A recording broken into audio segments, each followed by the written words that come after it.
Hey everyone, it's Jorik. Welcome back. I hope you're doing great wherever you are in the world. Today I wanted to talk about Portugal's NHR tax program, what it used to be, what it's going to turn into, and just go through some of the misinformation I'm seeing online and on YouTube videos. So for those of you that watch my channel, I talk about travel and a lot about Portugal because we lived there for 5 years and just have an affinity for the country. And I'm also fascinated by how the process works, immigration and bureaucracy, you name it. So for several years, I think a little over a decade, I think it was 11 years, they had something called the NHR program. And that program, the National Habitual Tax Regime, was something that was really cool because if you were working as an expat, so you're working in Portugal, but you're not from Portugal, you could get a 20% cap on your Portuguese taxes. So these are for those of us that were tax residents in Portugal. For a 10-year period, the most we would pay on our Portugal taxes was 20% if we were in the workforce.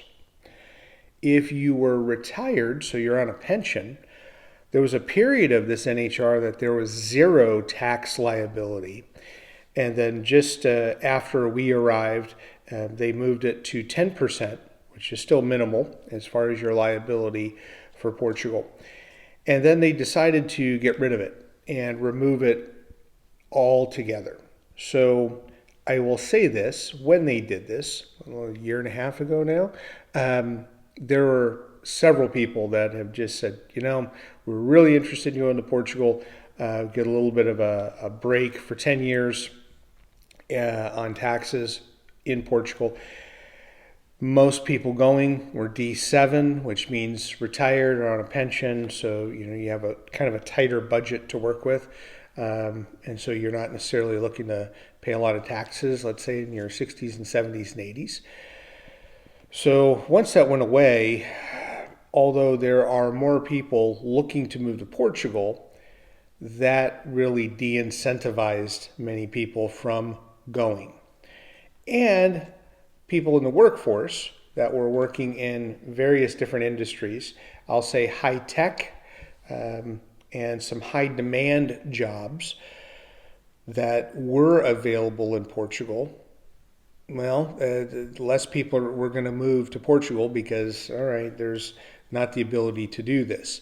And the digital nomad visa, which came into play, the D8, is also something that it's a year-to-year deal.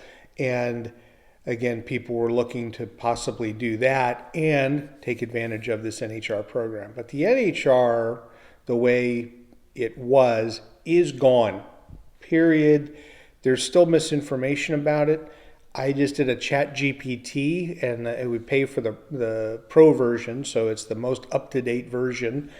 And I typed in, please give me an outline of Portugal's NHR program, when it was discontinued, etc. And it still explained it as if it was still out there. And I'm still reading articles.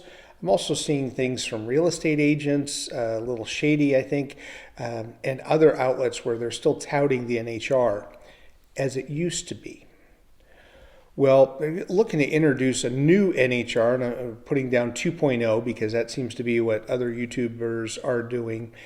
And the 2.0, there's going to be an opportunity for people to do an NHR where it's going to be a 20%, I believe if I'm reading here correctly, a 20% tax hit to you, so a cap. But the people that qualify, all right, you're a tax resident in Portugal, same as the old NHR. You haven't been a tax resident in the previous 5 years, so it's not like you can get off of the old NHR and just slide right into the 2.0 NHR.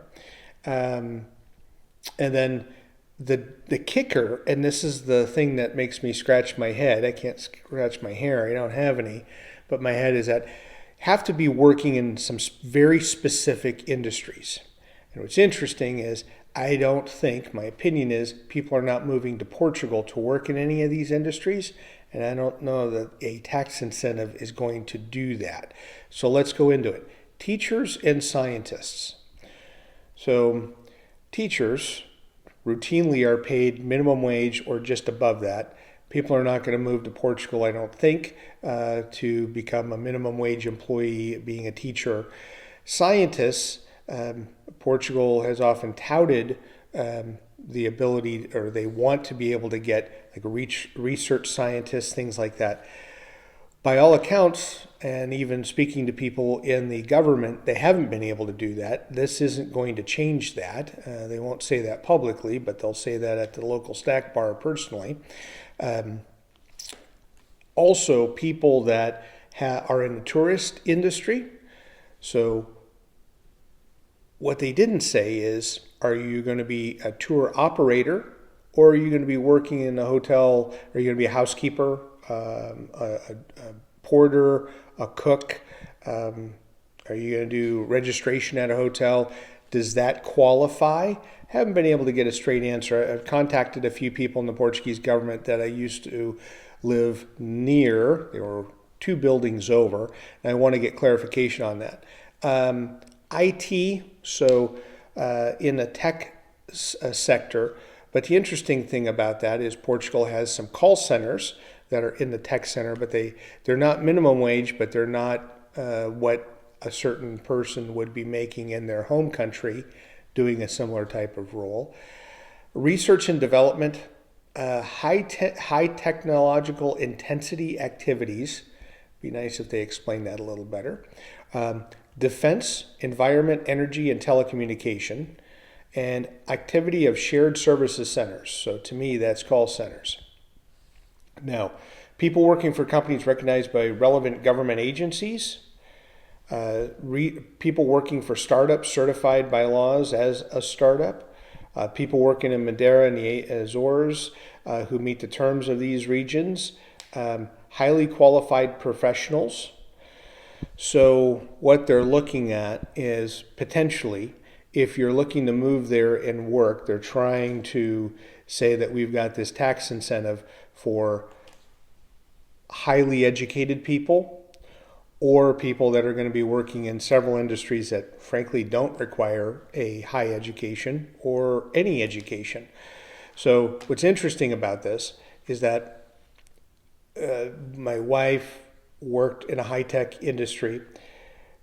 The company in Portugal created a job for her, and then once we left, removed that job. So it didn't go to somebody else. It didn't go to somebody in Portugal.